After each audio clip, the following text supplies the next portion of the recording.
Really quickly, Lisa, I think that's actually what a lot of Republicans are going to try to figure out today. When did the president figure all of this stuff out? And is he so disconnected from the IRS that he and his attorney general and anybody that matters found out that this rampant abuse was going on in one of their top offices when the rest of us did?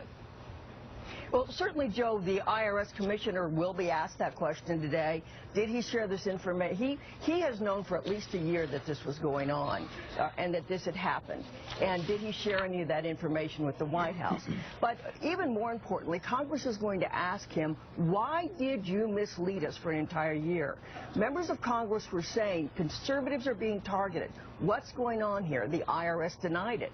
Then after these officials are briefed by the IG that this is going on, they don't disclose it. In fact, the commissioner sent a letter to Congress in September on the subject and did not reveal this. Imagine, if you can, what would have happened if this fact came out in September 2012 in the middle of a presidential election.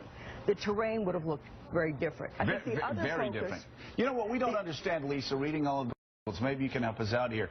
Why is it that the president fired somebody who really was on the periphery at best of this scandal, if that's what you call it, when it broke, and the person who was in charge has actually been promoted to the most important political position in the IRS, which is because we had Newt Gingrich earlier this week saying if you can't trust the IRS to do basic things, how can we trust them to take care of your health care? Well, even Newt Gingrich and the other Republicans that were talking this line earlier in the week had no idea that the person of the IRS that conducted these political, some would say, witch hunts, is a person of the IRS that's going to be in the middle of this health care battle.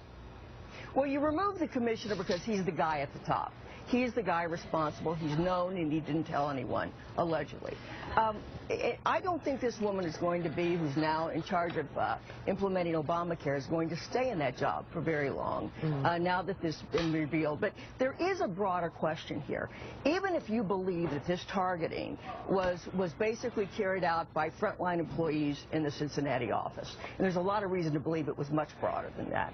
But if you do, you look at the timeline in a series of middle managers working their way up the totem pole, learned that this had happened and was going on. Yet they see their agency deny it to Congress. No one came forward as a whistleblower.